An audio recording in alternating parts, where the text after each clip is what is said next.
Mass and wait. मास पदार्थ की मात्रा हर जगह सेम रहता है। वेट में क्या होता है, वेट में m equal to M G. Earth पर वेट कम ज़्यादा, मून पर वेट कम।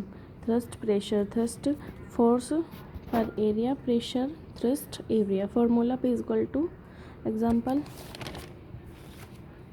हाई लेवल ज़्यादा दबाव डालती है, कैमल रेत पर नहीं घसता, एरिया ज़्यादा बढ़ता है। ठीक है, तो इसका बायोकेंसी क्या होता है, डेफिनेशन, जब कोई वस्तु पानी में डाली जाती है तो पानी उसे ऊपर की ओर धक्का देता है, इसे बोट फोर्स कहते हैं। एग्जाम्पल, शिप पानी में तैरता है, बैलून हवा में उड़ता है।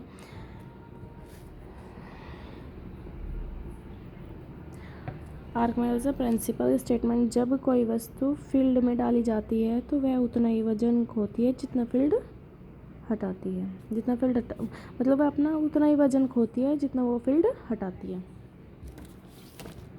इसके बाद है हमारा इजी लैंग्वेज। इजी लैंग्वेज में हम पढ़ेंगे, जितना पानी हटेगा उतना ही बायोनेट फोर्स लगेगा। तैरना, फ्लोटेशन, कंडीशन क्या रहती है इसमें, इसकी कंडीशन, जितना उपलवन फोर्स वेट में ऑब्जेक्ट होगा, बायोनेट फोर्स में वेट ऑब्जेक्ट होगा। ठीक है, इसके बाद हमारा न्यू चैप्टर है वर्क एंड एनर्जी। वर्क क्या होता है, एनर्जी क्या होती है। वर्क है हमारा कार्य। जब किसी वस्तु पर फोर्स लगाया जाए तो उसकी वजह से डिस्प्लेसमेंट, स्थान परिवर्तन हो, उसे वर्क कहते हैं। सिंपल लैंग्वेज में फोर्स लगाना, ऑब्जेक्ट मूव करना तब वर्क हुआ। फॉर्मूला क्या होता है, W बराबर F मल्टीप्लाई S, जहाँ W बराबर वर्क कार्य, F बराबर फोर्स बल, S बराबर डिस्प्लेसमेंट मतलब दूरी। इम्पोर्टेंट पॉइंट में पढ़ेंगे, अगर ऑब्जेक्ट मूव नहीं हुआ, वर्क ज़ीरो है, फोर्स और डिस्प्लेसमेंट सेम डायरेक्शन में है तो वो पॉजिटिव वर्क करेगी। अपोजिट डायरेक्शन क्या होता है, अपोजिट डायरेक्शन होता है जो नेगेटिव वर्क करता है। वर्क, किसी वस्तु पर फोर्स लगाना वर्क कहलाता है। सिंपल लैंग्वेज में फोर्स लगाना, ऑब्जेक्ट मूव करना। ठीक है, एनर्जी क्या होती है, एनर्जी की डेफिनेशन है, एनर्जी की डेफिनेशन, काम करने की क्षमता को एनर्जी कहते हैं। एग्जांपल, बैटरी में एनर्जी होती है, इंसान में भी एनर्जी होती है। जो बैटरी है, बैटरी का पैकेज रहता है कि 64 mAh की है, इंसान में भी एनर्जी होती है।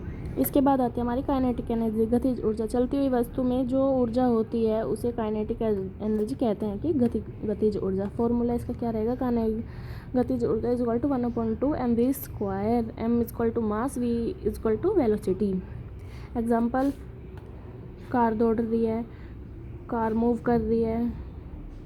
पोटेंशियल एनर्जी, स्थितिज ऊर्जा। डेफिनेशन क्या रहेगी इसकी, पोजीशन या हाइट की वजह से स्टैंडर्ड एनर्जी को पोजीशन एनर्जी कहते हैं।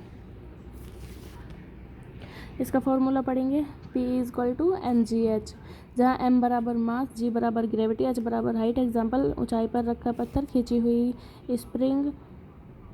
Law of conservation of energy, इसका स्टेटमेंट क्या रहेगा, एनर्जी न बनाई जाती है और न ही उत्पन्न की जाती है, न ही नष्ट की जाती है, बस एक रूप में दूसरे रूप में बदलती रहती है। जो भी हमारी एनर्जी है, ना तो वो बनाई जाती है ना वो नष्ट करी जाती है, बस एक रूप से दूसरे रूप में कन्वर्ट की जाती है। इसके बाद नीचे देखेंगे, काइनेटिक एनर्जी ज़्यादा, काइनेटिक एनर्जी कम। पावर, इसकी शक्ति। डेफिनेशन, काम करने की गति, रेट को पावर कहते हैं। Formula P is equal to W/T, जहाँ P is equal to power, W बराबर वर्क, T बराबर time. Commercial unit of energy, SI unit है इसकी जूल।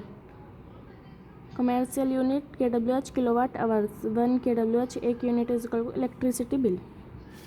इसके बाद इसका फॉर्मूला आता है, basic numerical, a force of 20 newton moves of the object 3 metre. Force लगेगा इसमें, W वाला लगेगा F is equal to S,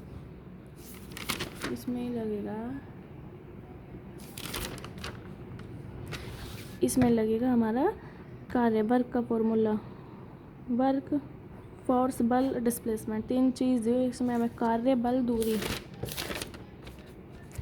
इसमें हमें कार्य बल दूरी दी गई है, W हमें निकालना है, इसमें हमें कार्य निकालना है, दूरी और डिस्प्लेसमेंट दी गई है, इन दोनों को मल्टीप्लाई करेंगे तो 60J मतलब जूल।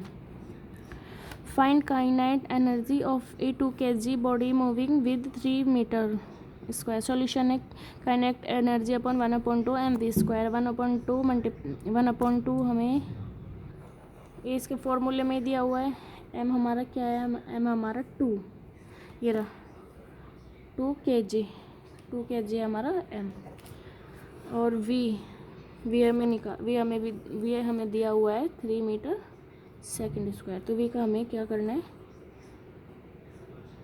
स्क्वायर निकालना है, ठीक है। 2 से 2 मल्टीप्लाई, 3 की मल्टीप्लाई करेंगे 9, ठीक।